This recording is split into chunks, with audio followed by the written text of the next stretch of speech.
Good afternoon. I think we can slowly start. Very good. So, Your Excellencies, Madam Tsikhanouskaya, dear friends here in the hall as well as online, it is my honor and pleasure to open this panel and to be your moderator. My name is Milan. I work as a senior fellow at the German Council on Foreign Relations based in Berlin. Originally, I am from the other country starting with Slovakia, but not our hosting country, Slovenia. I would like to say a few remarks at the beginning. Our panel is entitled The EU's Eastern Partnership at the Crossroads. New reality, new approach. So allow me, before I introduce you, my distinguished speakers, to frame our discussion. We are also lucky not to have 7 or 8 panelists at other panels. That was still the case, by the way, before the weekend, but 2 speakers declined. So we have more time also for your questions at the end. The Russian aggression to Ukraine sent shockwaves through the European continent and also through the entire international community. Facing full-scale war at its borders, the European Union and its leaders had to fundamentally adjust their security policy and take strategic decisions related to its eastern neighborhood. The most important one, of course, was granting candidate status to Ukraine and Moldova, with the prospective candidate status to Georgia in June last year, which effectively meant opening a membership path for them. It's clear that the European security for the next decades will be decided in the eastern neighborhood and will be determined by the outcome of the Russian aggression to Ukraine. You can even say that because of this, the EU neighborhood will shape the future of Europe in a similar way, and let me underline this in Slovenia, in a similar way as in the 90s, the future of the European foreign policy was determined by the succession of wars after the breakup of Yugoslavia and the outcome of the war in Bosnia. It's not easy for our Balkan friends to realize that they are no longer at the center of European security, that they are actually playing, let's say, a side role to Eastern partners. This is fundamental change for European neighborhood policy, but the big questions still remain. Where does the EU go from here? Granting candidate status, as our Balkan friends know, is an important step, but it does not guarantee a smooth and transparent accession process. How will the European Eastern Partnership or EU's Eastern Partnership policy adjust to such a differentiation among its participants, where you have a membership perspective to the Eastern Trio and a commitment to upgrade bilateral relations with all Eastern partners, with the exception of Belarus? How does this differentiation work in practice? How can the EU expand its engagement as a geopolitical actor in this region? How is the ongoing war impacting other unresolved conflicts in this region, including persistent tension between Armenia and Azerbaijan over the unresolved issue of NagornoKarabakh, about which we will hear more in the panel. Also, what can the EU do with the, if you allow me, Deputy Minister, to mention it, backsliding democracy and poor shape of good governance in Georgia? How to deal with the Belarus exception, as this is the de facto Russian vassal in the region that is sliding into a more vassalship of Moscow. And last but not least, what are the expectations from the upcoming Slovenian non-permanent membership in the UN Security Council from January for the next 2 years? The expectations in the region. So without further ado, let me introduce my distinguished speakers. Coming from the right, Jan Marian, Deputy Foreign Minister of Czech Republic.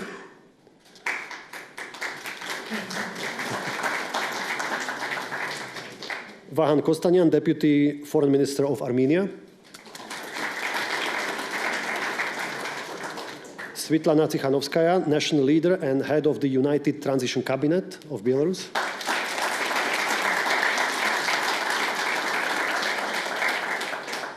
Lasha Darsalia, the first Deputy Minister of Foreign Affairs of Georgia.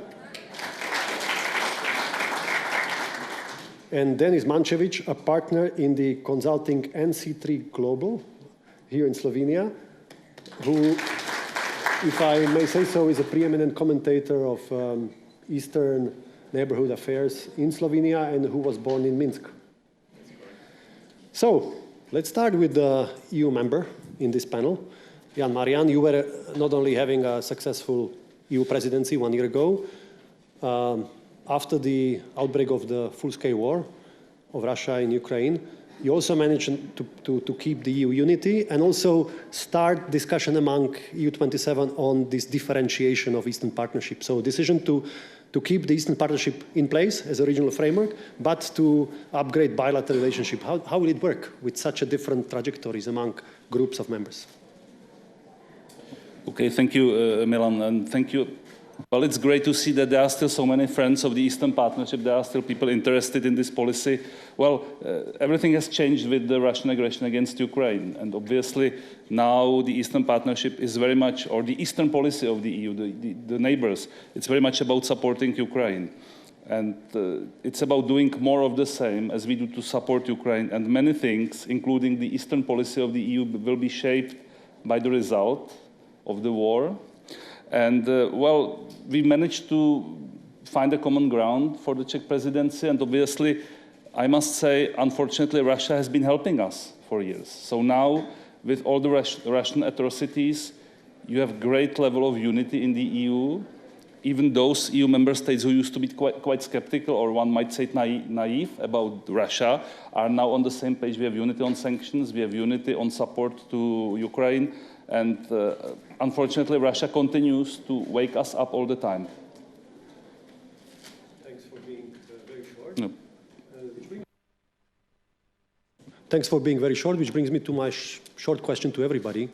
If you could advise the EU decision makers to change one thing, what should change in the EU approach? You know, we are talking about new approach. We are supposed to talk about new EU approach to this region. What should EU improve in one word? And let's take everybody in the panel, starting with you, Madam Tsikhanouskaya. And you can address this question from the perspective of your own country.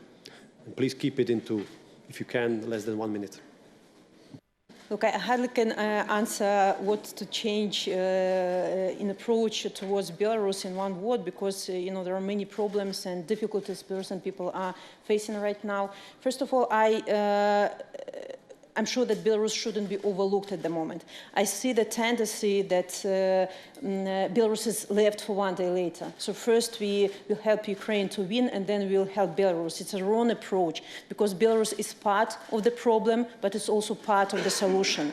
Free and democratic Belarus will speed up victory of Ukraine and will be the best sanctions against Putin. So the European Union should adopt dual strategy on Belarus. On one hand, isolate Lukashenko economically and politically. On the other hand, help people who are fighting with this regime, who are fighting with imperialistic ambitions of Russia, to return our country back. Thank you. The same question to you, Deputy Minister. What should the EU change in its approach to Georgia, in a few words? Oh, well, is it on? No, thank you. Well, I will not talk about what to change, but because I think what I want to say you is doing it, but maybe to more strengthen this and to have more strategic vision and strategic approach to the things when we are talking about region, because it is, I mean, there are a lot of things are changing, and maybe later we'll have chance to talk in more details, but despite the fact that we have now increased insecurity, we have now significant deterioration of the security environment in our region, especially because of the Russia's war of aggression in Ukraine as well. We are not far, and we are part of the wider region.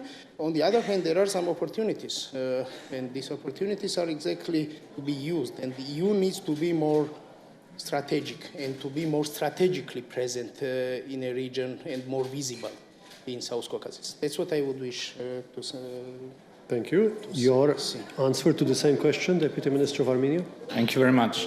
I guess if I have no one word, but even 3 words, I will repeat the same word: value, values, and values.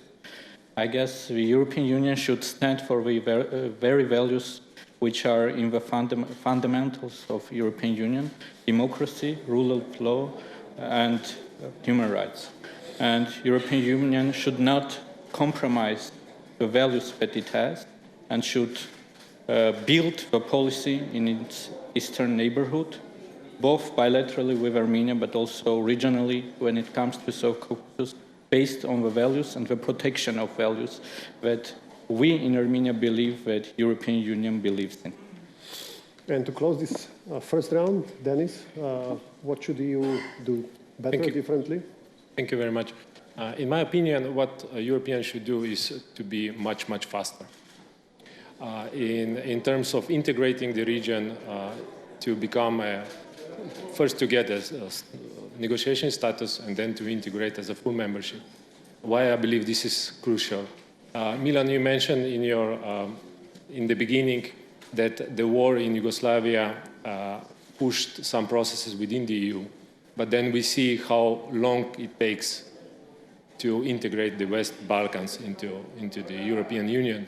And what I'm afraid of, if some things will not change quite fast within the European Union, within the decision-making and the strategic geopolitical decision to integrate both regions, that we will see countries on the eastern side after 10 years or hopefully after the war in Ukraine with similar very long process of the integration, which of course can create a new free space for other actors, which can create additional problems because in my opinion, we didn't move fast enough in eastern side until the war in Ukraine. We had several problems before that. We had 2014, we had migration crisis on Belarus-Polish border. But this unity and this fast reaction, which we saw after the start of the aggression, is now needed much more further. Very good. So we have put together a broad picture. There are several ways how to go into focused conversations to individual countries. And for lack of other organizing principle, I agreed with panelists that we will do it in the geographical way. We don't have all Eastern partner countries represented in the panel. Ukraine, Moldova, Azerbaijan is not here, although the Deputy Foreign Minister of Azerbaijan originally was part of the setup, but he couldn't come at the short notice. Those of you who come to Bled regularly know that last year we had panel on Eastern Partnership focused on a European perspective for Ukraine, Moldova, which provoked, I think, Ambassador of Armenia from the audience to protest that there needs to be a discussion about Armenia, which we will have. But moving on from the principle of geography, let me start with Madam Tsikhanouskaya. And we will come back to one, I think, constant topic in this discussion about Eastern neighborhood, and that is Russia. Russia is still there. It's waging full-scale war. It is putting pressure on the dictator in Minsk, who pledged to stay out of the war. But first we had a decision to accept nuclear warheads in its territory. Then the Wagner Group, as an agreed sort of outcome of the mutiny, announced that they will move to Belarus. Now the leadership of the Wagner Group is dead. What will happen with this Wagner Group base there in your understanding, and how do you also deal with this new situation of your country, which is now a security threat to Europe and to Poland in particular?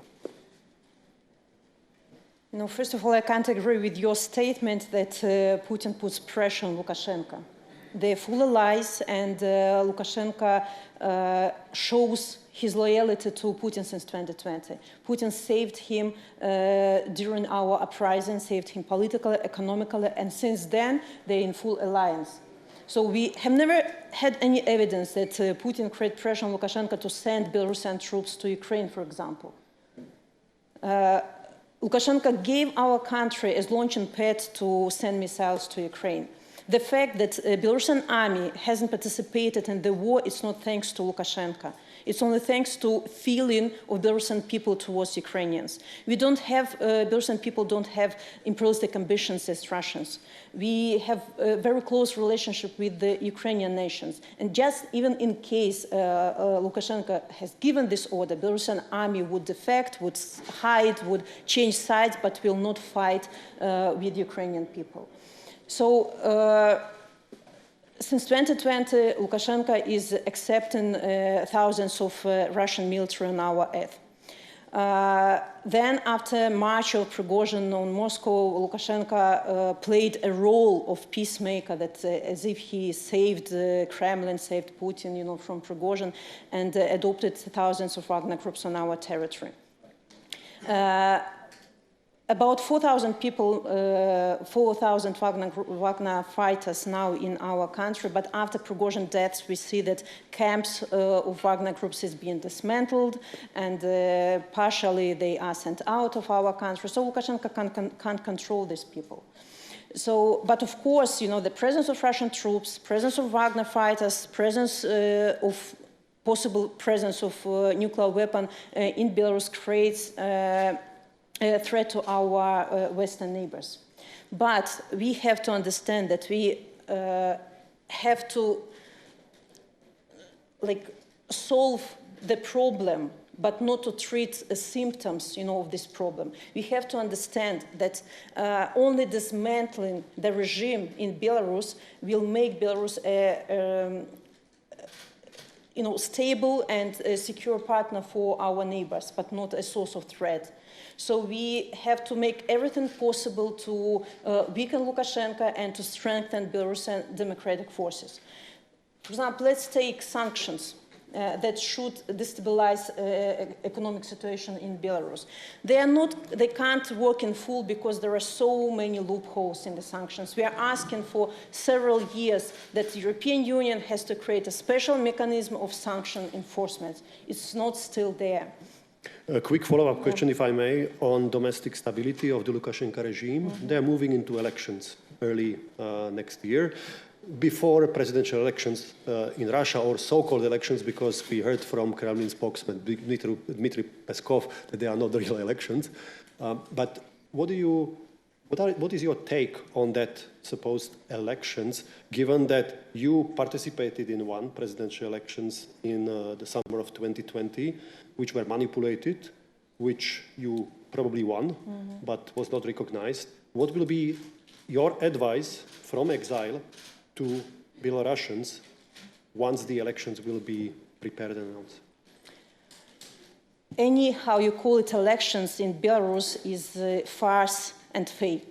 Because in 2020, elections were fraudulent. Lukashenko didn't win these elections, and I ask international society, use correct language. Don't call Lukashenko president. He is not. And the policy of appeasement failed, and you have to recognize this. And Lukashenko is not recognized as legitimate president in our country. So any further elections, proto-elections, whatever, will not be recognized by European and democratic society as free and fair. We have thousands of people in jail. 500,000 of Belarusians had to flee Belarus because of repressions. We don't have any political parties, only pro-Lukashenko. Leaders of political parties are in jails. What elections are we talking about? We ask Belarusian people not to participate, not to support this, this ritual, like in Stalin times. Like it's not elections; it's only ritual. So it should be strong position of the European Union and other democratic countries. Any elections is farce, and they are not legitimate. Let me bring you, Marian, into discussion as a deputy foreign minister of a member state that had the presidency recently. Do you accept this comment and this charge that Belarus is neglected in EU approach? And what else should be done, could be done by the EU or by member states, except isolating the regime, sanctioning it, and redirect financial support to the exiles and the civil society, to the extent possible? it's working, yeah.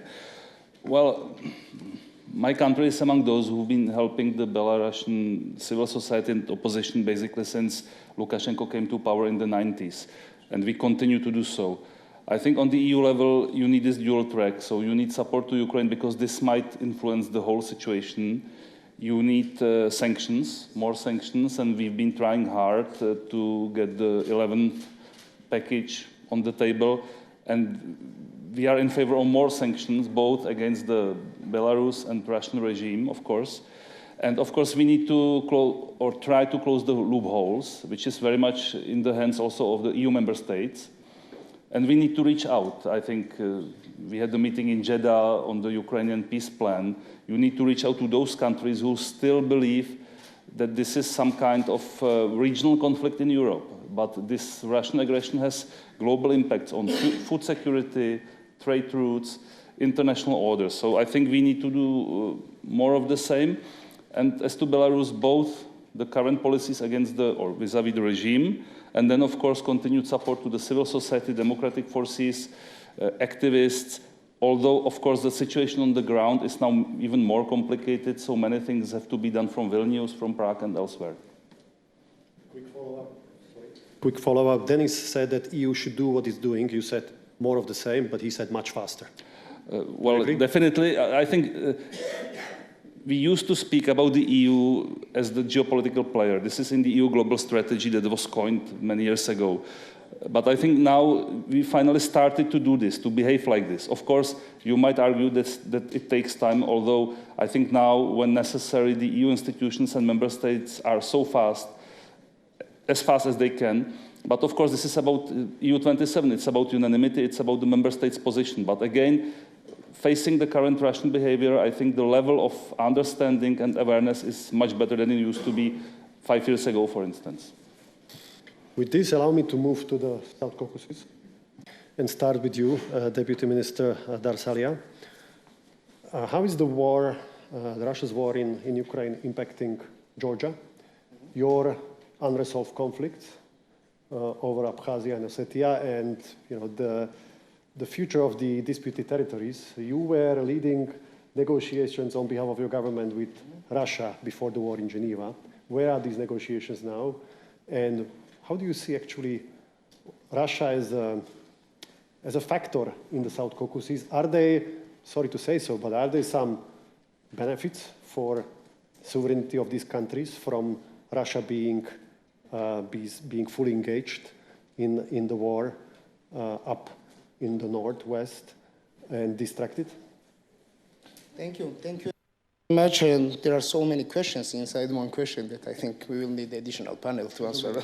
But I'll try to be very short. And there are several things I really want to respond. And I started that we need to talk and think about strategic presence of EU in South Caucasus, which is part of the answer to your question. And in this regard, I just want to mention that when we are talking about strategic presence, it's really important we are also talking about the concepts rightfully.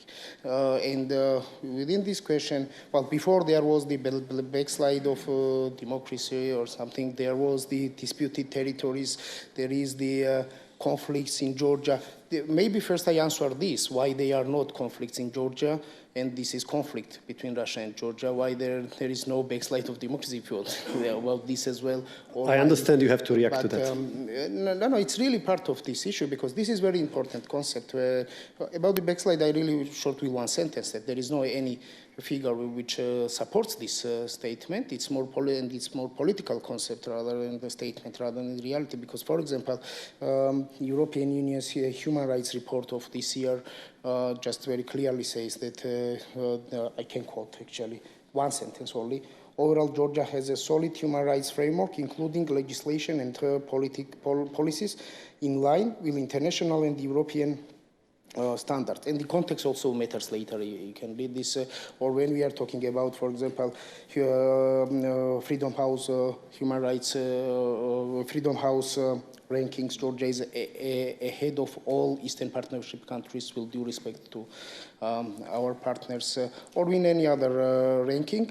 And this is just more sounds that sometimes incapability of being strategically present in the region sometimes sounds the attempt to blame it to Georgia rather than to our partners itself. But this is the other issue. When we are talking how it affects Russia's aggression in Ukraine about the situation in Georgia, that's also part of this, because we now started to think about the concepts and rethinking the concepts when we are talking about disputed territories or breakaway regions, why it matters that they are occupied territories, not the disputed and breakaways. And this is not what Georgia is saying, this is what the European Parliament is saying, this is what the European Court of Human Rights said in at least 2 rulings, and why these concepts are important.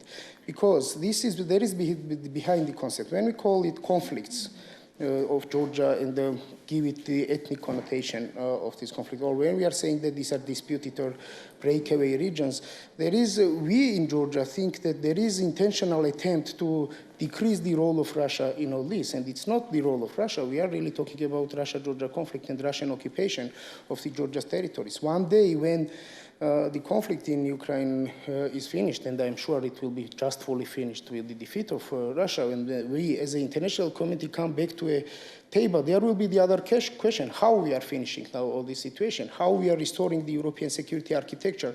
Will we limit it only what was happening only in Ukraine, or will we just restore the European security everywhere where it is? And that's where these concepts matter. We really don't want to see the 90s where we were when we fought the war with Russia, when Russia occupied our territories, but we were told that Yeltsin is a good guy now, and we need, and Russians are peacekeepers in your occupied territories, despite the fact that they were the one who was occupying these territories.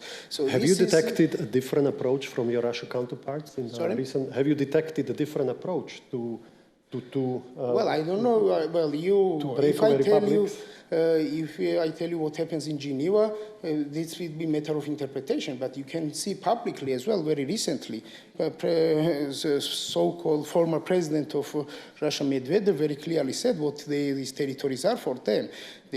I'm referring to recent interview when he said that so they are thinking to annex these territories or not. So it's very clear. It says that they are toy in their hands.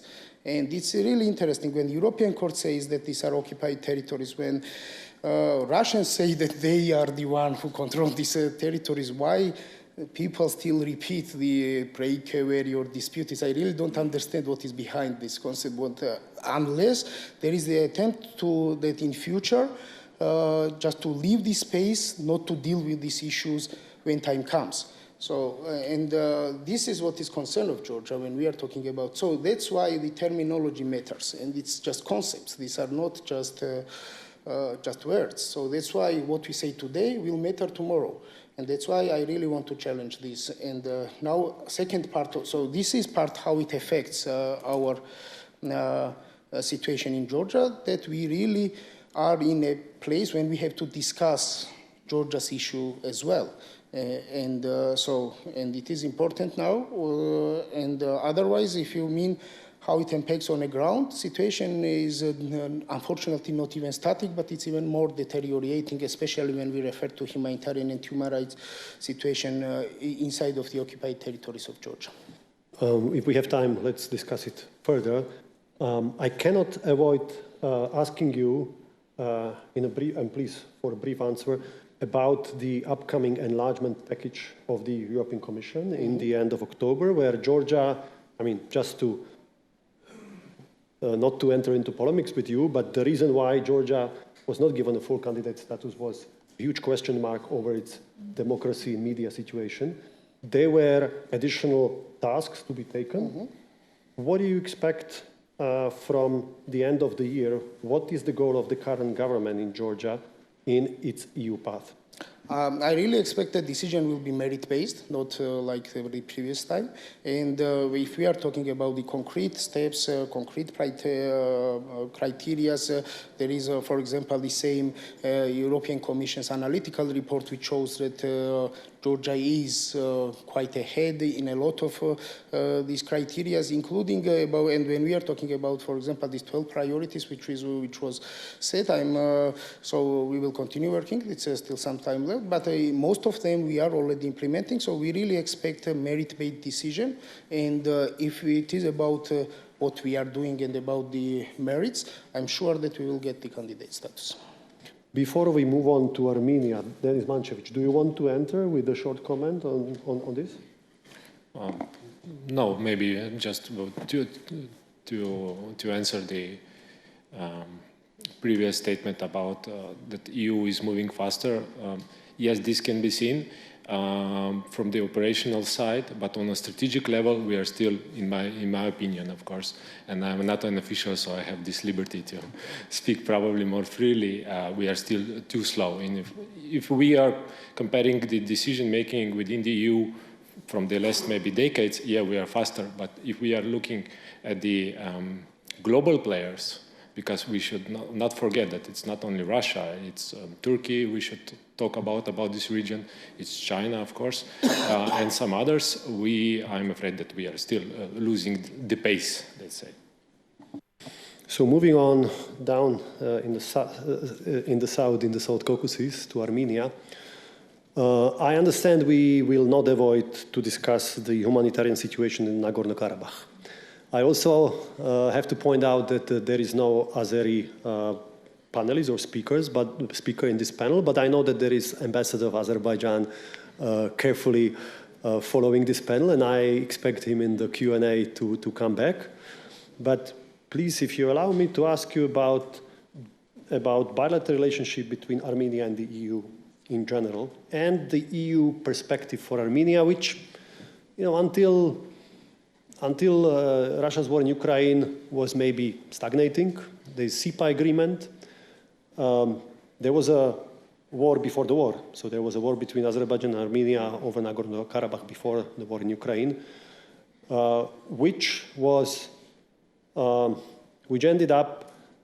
ended by Russia in a sort of facilitated deal that they were supposed to guarantee, which included also safe passage to Nagorno-Karabakh, but Russia is no longer capable of guaranteeing that, and it seems, to me at least, that there is a big disappointment in Yerevan over expectations of Russia and your security. So does this open a new European perspective for your country and for your Prime Minister Pashinyan said so several times.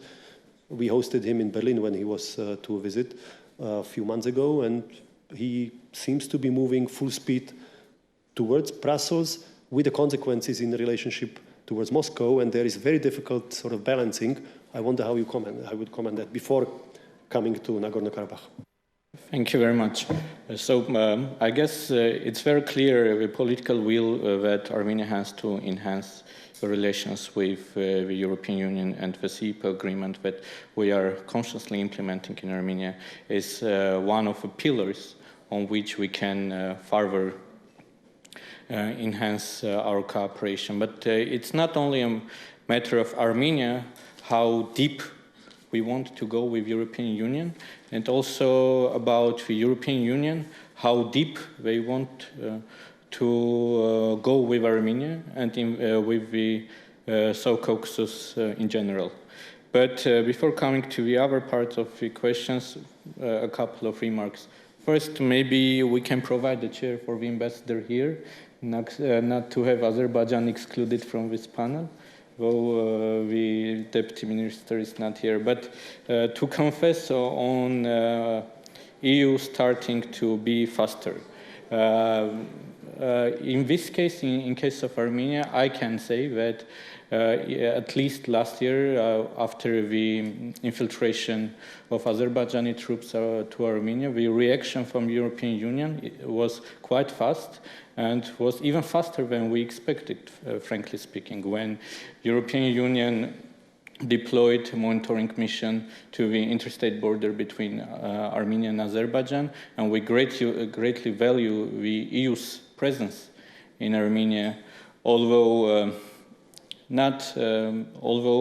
it was not shared by Azerbaijan, who openly stated its dissatisfaction with the deployment of EU monitoring mission to Armenia.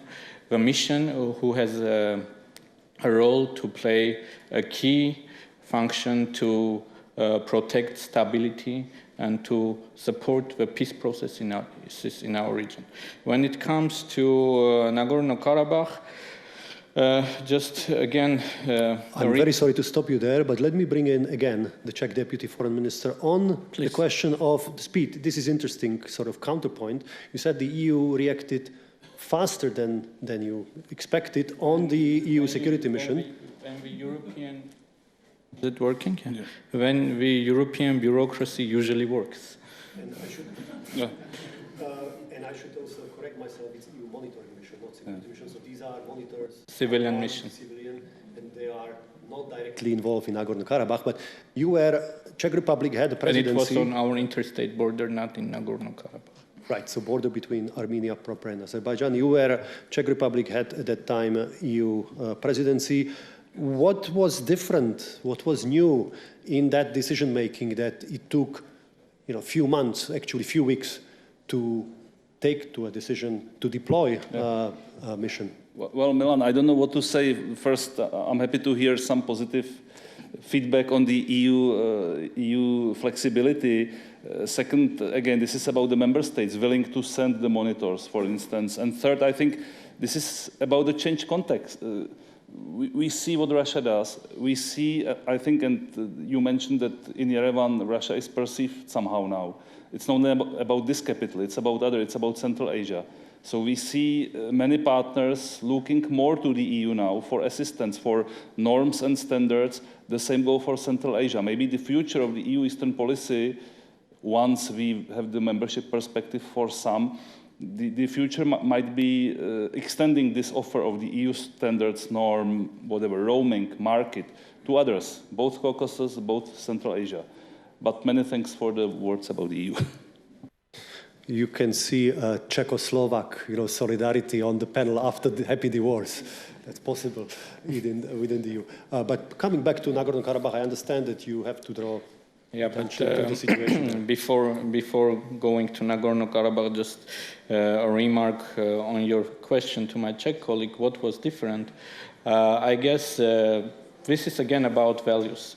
And here European Union clearly showed that the values that I was talking about were respected, and the territorial integrity of Armenia, which was violated. European Union gave a clear signal to drawing a red line for our neighbors that they cannot go on with the infiltration to our sovereign territory.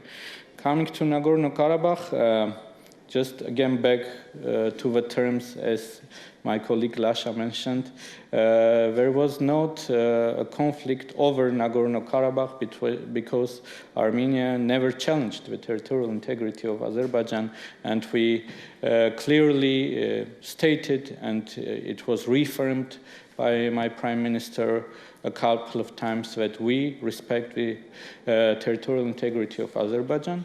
But Nagorno-Karabakh, this is about people and the rights of people to live in their homeland.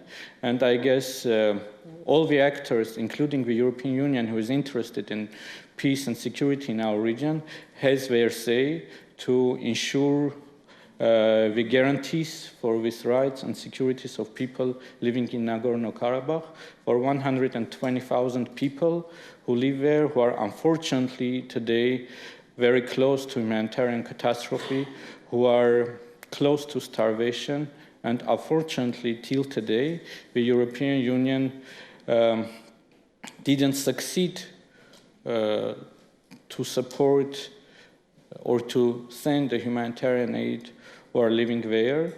But I believe in current circumstances that the statements, and I would say that quite strong political statements which are coming from European Union are not working, and the side who blocked the Lashin corridors is not respecting or following the statements, just vice versa. They are openly criticizing European Union for the position that they have. I guess in current circumstances, the European Union and EU member states should think about other tools in their toolbox which can be exercised to support the peace and stability in our region. Because if humanitarian catastrophe breaks out in Nagorno-Karabakh, this will negatively affect not only South Caucasus, but wider Europe as well. President of the European Council, Charles Michel, was here at the Bled Strategic Forum yesterday. Does his facilitating role, hosting the direct talks between President of Azerbaijan and Prime Minister of Armenia help? And what do you, where is it? They were hinting that there might be a comprehensive settlement or agreement, but it's not coming. Talks are always useful, but to have fruitful talks, we need the commitments and agreements which are reached, and some of them are reached with facilitation of Charles Michel, to be implemented. For example, in the presence of Charles Michel, or even to Charles Michel, there was given a promise to release 10 prisoners of war, Armenian prisoners of war, which are kept in Azerbaijan. It was 1 year ago. This promise was reconfirmed a couple of times again in Brussels during these meetings, but it didn't happen so far. So I believe we don't need EU or an EU official as a facilitator, but we need to have EU as a strong third party, and for that, EU member states should give a mandate, should give a clear signal that if the agreements are not fulfilled, then EU can come with concrete actions to push a side who is not following the right path or who is violating the international law to abide them, to come back to constructive order. We will hear positions of the Azeri government in the Q&A. Sure. And now, before we open Q&A session, Denis, Mancevič, if you can comment the role of other geopolitical powers in this neighborhood, especially the United States and China. Turkey has a regional power, and also Russia will stay there. I mean, it's a revisionist, it remains a revisionist power, although it's waging war in the different part of the neighborhood. It will not give up on its near abroad, which is seized as a part of its vital interest. EU is just one of its actors. You said that it needs to act faster, but before we come to the UN Security Council and Slovenia there,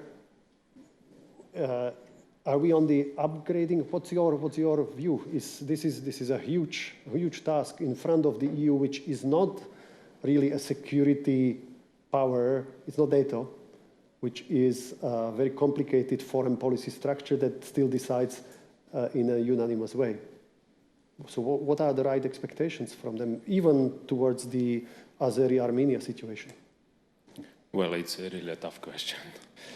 First of all, when I am talking about the speed and EU, of course, I'm not talking about only about the Commission, but also the member states. So, and also, I believe that the majority of people in the eastern neighboring countries are also expecting, when they are saying EU, they are expecting, of course, the whole EU as a member states and also the Commission to move faster. What are the other players doing is, if, of course, European Union is not a security union, as you said, but majority of EU member states are also members of NATO, while EU has the ambition to become a real geopolitical global superpower, or at least very, very important global power. If some concepts will not change, and this is when I'm talking about the speed, I'm talking about also the change of concepts, then I believe that time will fly, and in the meantime, other players will take the empty space that is created. Here again, we can look at what is happening in Western Balkans, so we should make some parallels. What is happening in Western Balkans, you could hear yesterday, but on the ground is that we see, since the European Union is moving too slow with the enlargement in the region, not only Turkey, but also China, also Russia is still using instruments, economic instruments, political instruments to influence the political dynamics in the region. And this might become, again, security significant security threat to the whole European Union. And I only hope that we will not wait until the new war will happen in the Western Balkans until we will make a final moves. And like we moved now very fast at the beginning of the war in Ukraine. So definitely, and I here fully agree with Ms. Tsikhanouskaya, the solution to the more stable eastern border is not only with Ukraine, it's also with Belarus.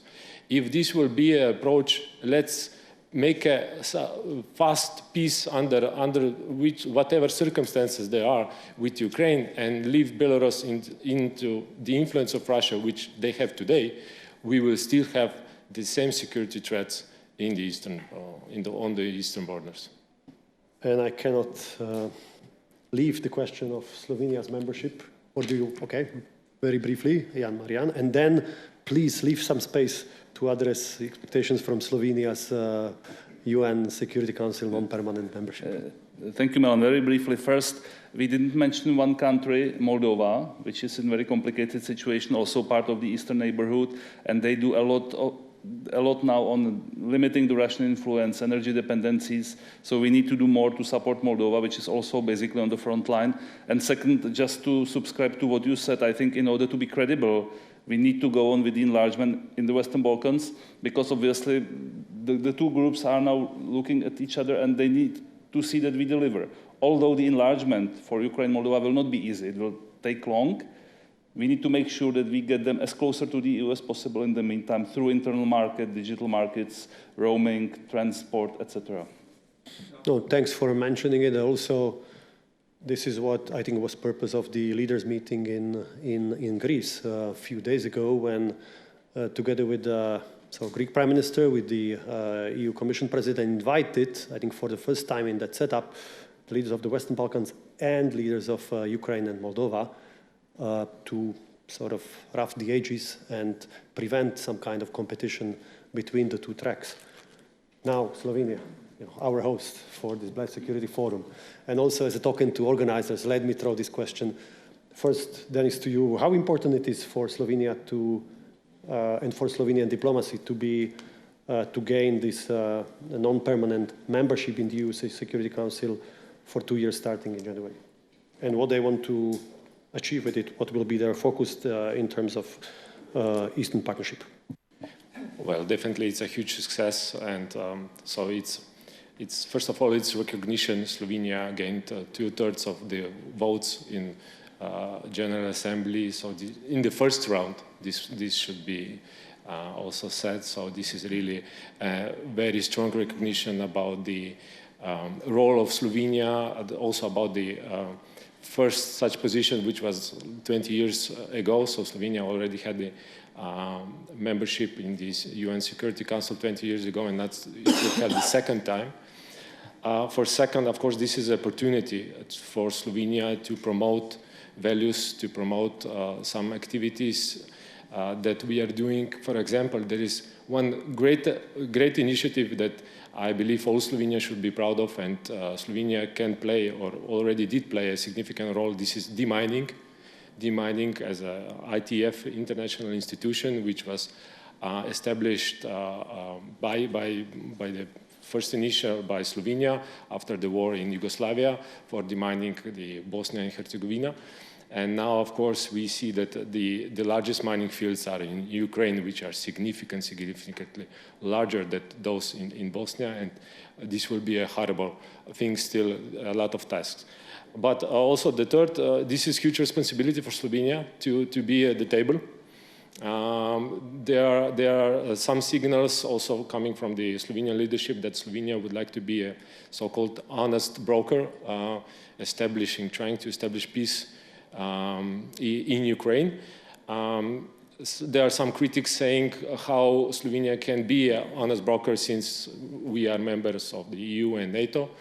But we should not forget that the first meeting between the Russian President Putin and President Bush at that time was done in Slovenia, actually in Bled.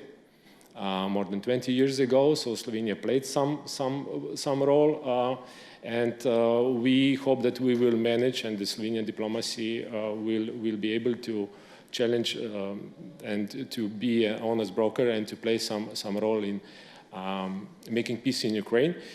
Maybe a few words also about the Slovenian support of Ukraine. The Eastern Partnership wasn't at the front line of Slovenian politics due to proximity to Balkans and due to limitation of the tools that Slovenian diplomacy and politics have. This is like normal, this is objectively speaking, but after the war in Ukraine, this shifted a lot. Slovenian support in Ukraine in terms of equipment is, if we are looking per capita, is one of the largest within the EU. So we are really doing whatever we can to support in terms of humanitarian demining, so some administrative support, but also political and also support in with the equipment. What are the expectations of countries in the Eastern neighborhood from the Slovenia in UN Security Council regarding files that are dealt with New York and the UN Security Council, starting with you? Well, Slovenia always was and is a strong supporter of sovereignty and territorial integrity of Georgia. And today, with a colleague, I also was discussing this, and we are just supportive to this. We supported this decision, and we really, we are sure, not hope, but we are sure that we will have one more additional strong supporter inside of the Security Council. Armenia? Yesterday, Foreign Minister of Slovenia was talking about value-based policy and value-based approach. And we believe and we expect Slovenia to act accordingly in UN Security Council. As for Armenia, UN Security Council is one of the important platform where the issues related to Armenia, Azerbaijan, but also NagornoKarabakh are frequently raised. And unfortunately, recently we had cases when a state, a member of UN Security Council from European continent, was not positioning himself based on the values, but based on the economic interests, undermining the truth. And we believe that Slovenia will not be the case. I guess we are talking about one neighbors of Slovenia, but let's not name it. UN has also a mandate over human rights situation in Belarus, in your country. Your husband is still in prison. What do you expect from Slovenia sitting in New York at the UN Security Council in this regard? You know, I want Slovenia to be our voice on all the possible events and fora during decision-making meetings, to be a voice of Belarusians who don't have voice.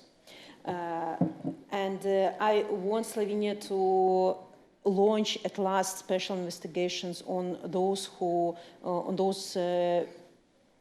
people from Belarusian regime who committed crimes against humanity, crimes of aggression in Ukraine, crimes of abduction of Ukrainian children to Belarusian territory. Accountability is our pain because we can't get it on national level. We need international efforts. Also to be our voice on the issue of threat to independence and sovereignty of Belarus, because now Russia is subjugating our country and ruining our national identity. And we need this voice, to be heard. Also about nuclear weapon, about presence of Russian troops on our territory. So give us voice, or if you can't, be our voice. Quick follow-up, Denis, but really quick, please. A few seconds. Yeah, sure. I will try. So there was a question about what can member states do and EU do to support, I don't know, for example, this specific situation in Belarus. There are many practical issues that I am aware of, but probably Ms. Tsikhanouskaya knows even better. For example, there is still cases about national states taking serious Interpol requests about the Belarusian citizen. But this is nonsense, please.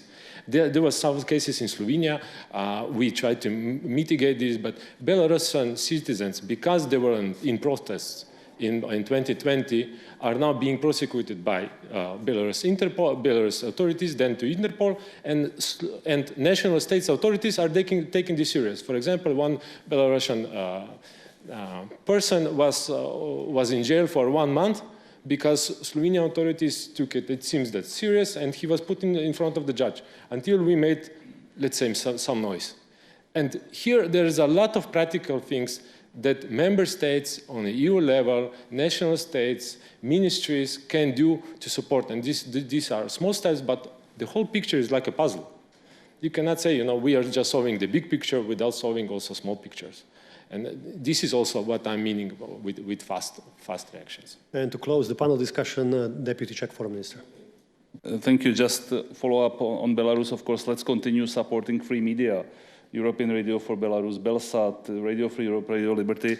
And on the Security Council debate, the problem, and this is what we heard on one of the previous panels, they said that Russia is permanent member. So this is the problem, the structural problem, and even Slovenia, I'm afraid, will not be able to change this, although there might be hopes from Free Belarus, etc. Yeah, and talking about honest broker in this war is not really what sounds plausible. But we can debate it during Q&A. Sorry, I have to close it now and open the floor. I will put my glasses so I can see better if somebody raises his hand. Please introduce yourself, and we can take more questions, not only comments. Starting with you first, the mic there, please. But make sure that Azerbaijan investor. I'm sure he will. He will raise his hand later. Yeah. Please try again. Yes. 1, 2, 3. Okay. Yes, we can hear. Hi, I'm Olha Boyko, coordinator of Climate Action Network in the region of Eastern Europe, Caucasus, and Central Asia. Basically, we are a network of NGOs in this big region. Happy to hear Central Asia mentioned as well at this panel. I think it would be great to invite them next time, maybe as well. But my question mainly is about my main field of work, which is civil society. And my question would be to representatives of Georgia, Armenia, and Belarus. What is the role of the civil society of your countries in making either the reforms that are already ongoing or the ones that you are hoping for and planning for the development of your country and potential accession to the EU? So what is the role of the civil society? Thank you. Thank you. I think microphone over there, second row, please. And we can take one more later. One more question. Thank you very much, Milan, for giving the opportunity to say a couple of words. I will try to be... But please do introduce yourself. Not everybody knows you. Okay, I am Ambassador of Azerbaijan to Slovenia, Austria, and Slovakia as well, and also Perm Rep to OEC in Vienna. So first, I would like to refer to what Deputy Foreign Minister of Georgia said. Terminology matters. There's no such term as Nagorno-Karabakh in Azerbaijan. We have Karabakh region of Azerbaijan, so I would kindly ask you, Milan, to take that into consideration, and other panelists as well. Second, it was indeed peculiar to hear from the Deputy Foreign Minister of Armenia to say that Armenia never had problems with territorial integrity of Azerbaijan. It's good to hear that, but for some reason, for 30 years almost, Armenia refused to implement UN Security Council resolutions demanding immediate, complete, and unconditional withdrawal of Armenian forces from the occupied territories of Azerbaijan. So it took 28 years of failed negotiations and also 44 days of war to force Armenian armed forces to withdraw finally from the territories of Azerbaijan. But it's good that it took Armenia 30 years to realize that respect for sovereignty and territorial integrity of states is important value.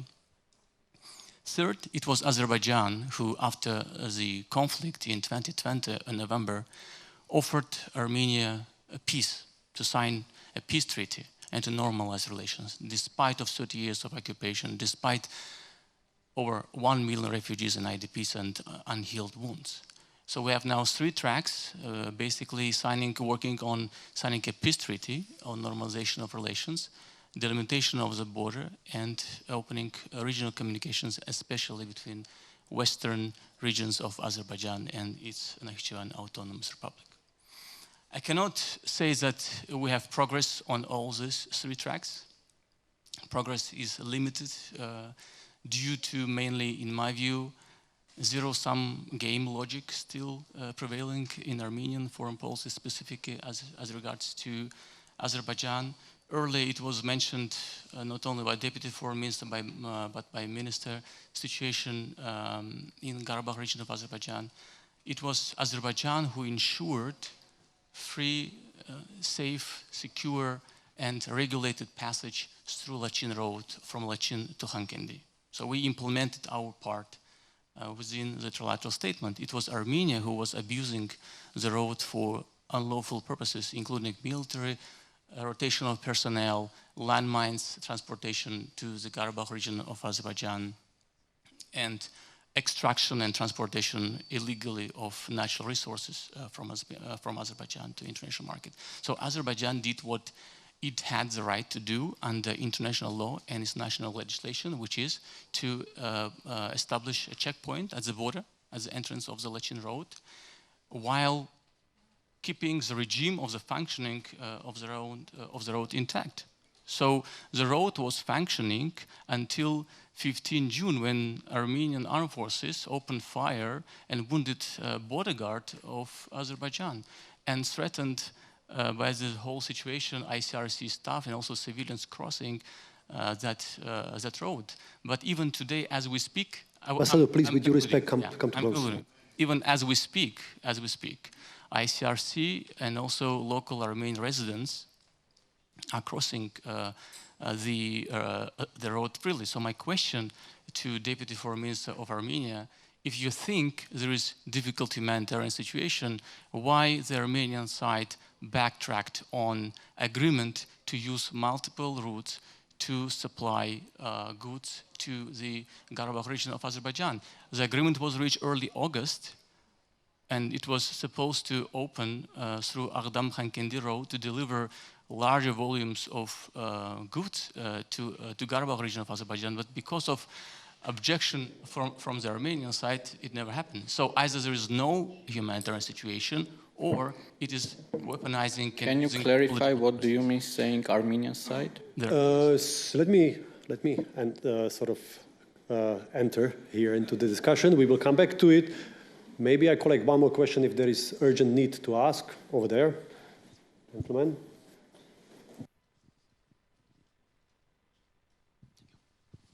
Hello, thank you for the discussion. Roman Okuniu from the International Republican Institute. I would like to ask you about the European political community, and especially the perspectives from Armenia and Georgia, which are represented here, and maybe a sub-question for Mrs. Tsikhanouskaya. Do you see any possibility for you to be maybe invited as a representative of Free Belarus? Thank you. Good, so maybe let's start with civil society question first. And why not with Georgia? The role of civil society in your country. Yes, thank you. As I understand, we are talking about the role of civil society referring to EU integration or generally. Answer in the end is still the same. It's first of all, it's very important. The civil society in Georgia is quite developed and quite vibrant. And when referring to the EU integration, we have the concrete institutionalized way to deal with this, and they are part of this process. We have a civil platform for Eastern Partnership. We are, if I correctly remember, around 250 NGOs and research centers in Georgia are part of, and this is a platform in which nearly all the issues of EU integration, and before it was created, actually before after the association agreement was signed, referring to the EU issues, there is different dimensions. We discuss all this with this, and they always are part of the discussion of any reform which is staged in Georgia. The organizations who are there, they are not only organizations who are dealing with human rights and so, but there are organizations who are dealing with the regional issues as well, which actually means that even the regional context and regional angle of our EU integration process or approximation with the European Union is part of that discussion. So when referring to the EU integration, civil society is always part of any discussion which is happening in Georgia, and it is happening through this institutionalized way.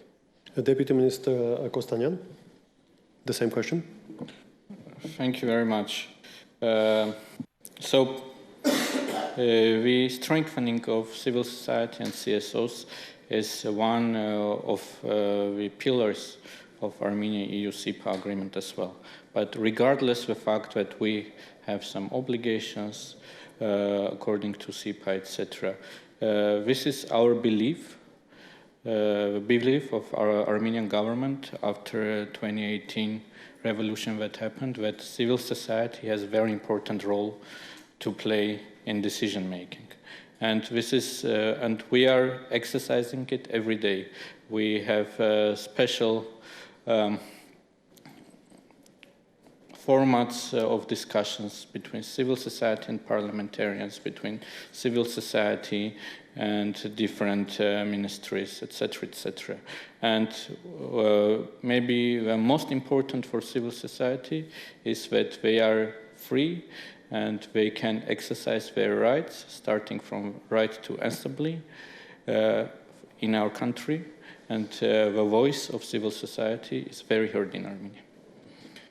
Madam Tsikhanouskaya, what is the space of civil society at all now in today's Belarus?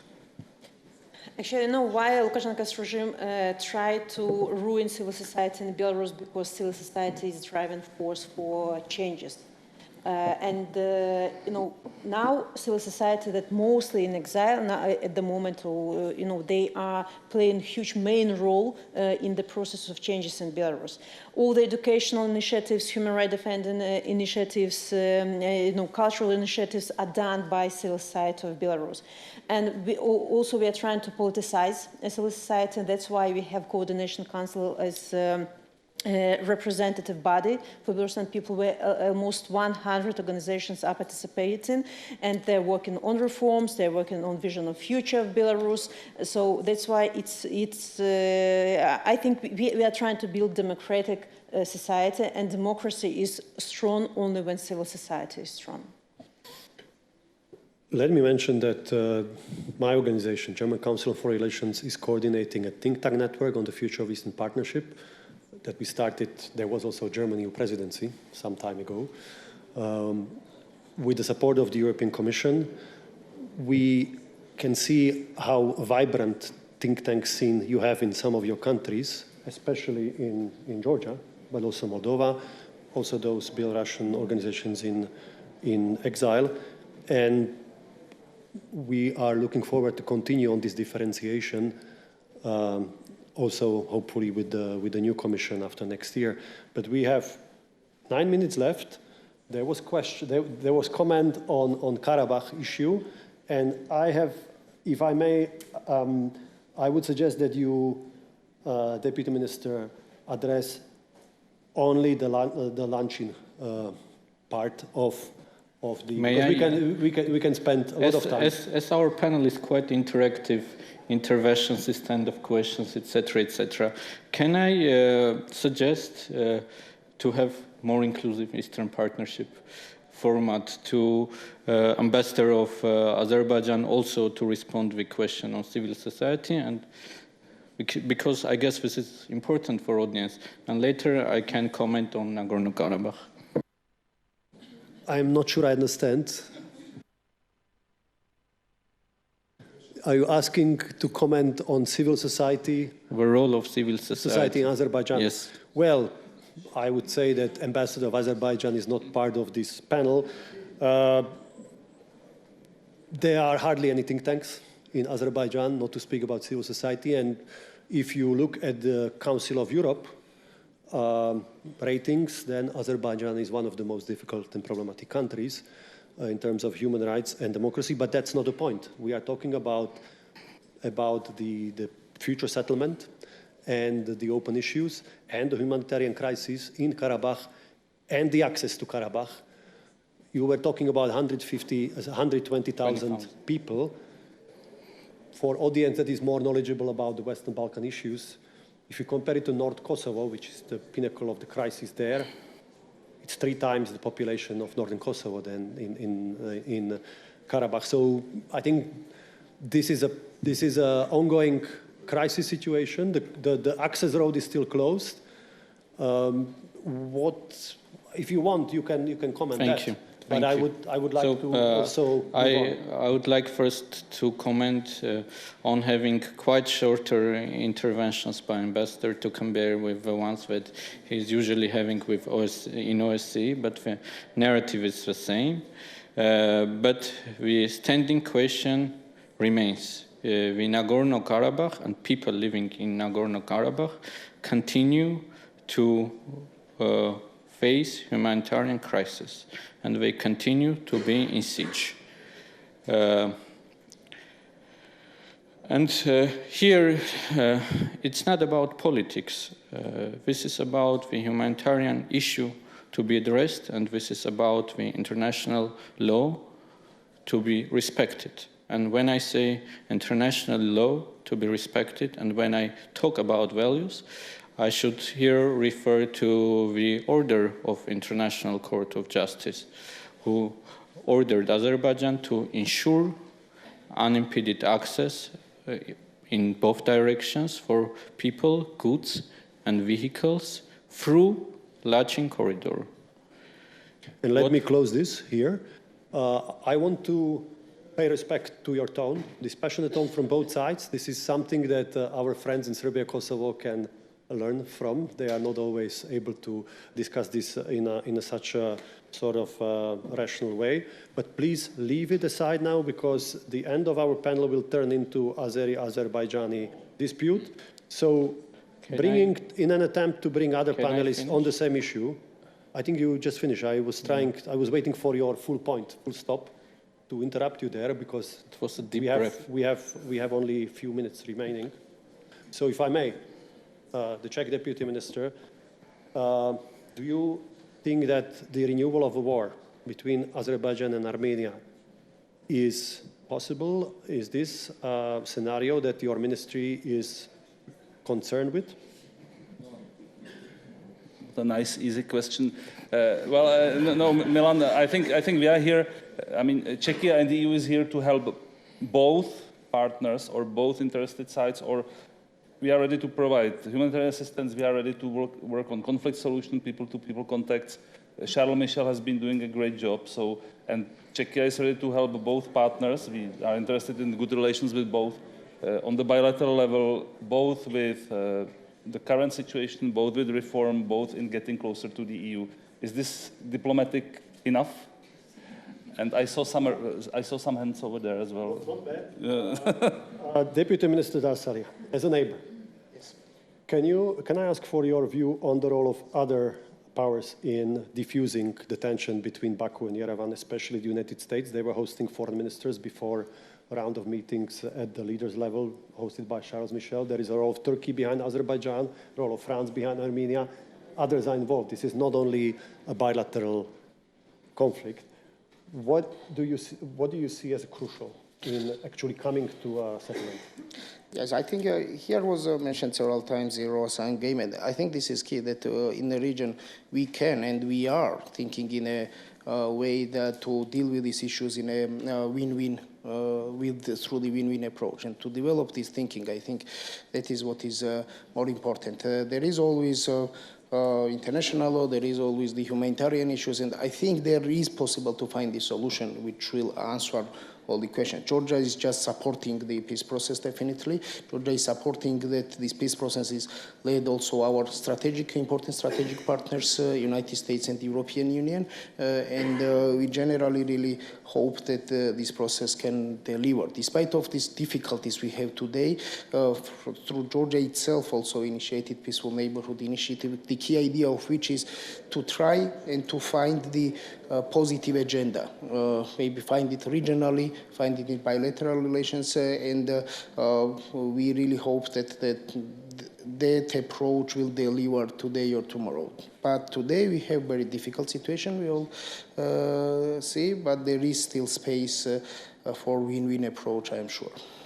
And on this question in the panel, Denis Mancevič, in a provocative way, does Slovenia have a clear position on Azeri-Armenian tension as a future UN Security Council member? Well, like I said, I'm not an official, so this is more to Minister of Foreign Affairs to answer. But based on my knowledge, is that definitely it's up to two states to find a peaceful solution, to avoid the conflicts, to stop any kind of hostilities, and to find and to negotiate the peace, which will be long-standing peace, and not which will be like a frozen conflict, and will be re-established after a couple of years, like we have seen in the past. I see that the time for our panel is almost up. We have 2 more minutes, and there were some more interest. If the organizers will give me more time, I'm happy to take your comment. But unless we have to end exactly at the time given to us, I have to close. We have to, okay. So the very last question to all of you. Charles Michel yesterday mentioned 2030 as a prospective date where the EU will be ready to open up to new members. So what does it mean for your country? Starting with Georgia. One sentence, please. Thank you for the question. This was something I really wanted to mention myself as well as a final comment. We really welcome this statement of very strong and very important, and I would say very timely statement of President Michel. And just saying what it means for Georgia, I started today's panel in my part talking about the strategic importance of the presence of EU as a strategic actor in a region. And I would say that 2 years ago we had a bit different reality when Russia was trying to make the perception that it's the only country who can project power in South Caucasus, and they were capitalizing on this. Today the reality is different. We see, just 10 seconds, we see that there is kind of vacuum, and for Georgia it's important that this strategic vacuum is filled exactly with its strategic partners and presence of the United States through the NATO enlargement process and the European Union through the EU enlargement process. And the strongest asset our partners have in Georgia, in a region, is Georgia and our partnership. Despite all these issues we have today, Georgia is the strongest asset the European Union has in region, and I hope this will be duly reflected during the end of this year. With this, I have to close the panel. Please let me ask for a round of applause for our speakers, Lasha, Darsalia,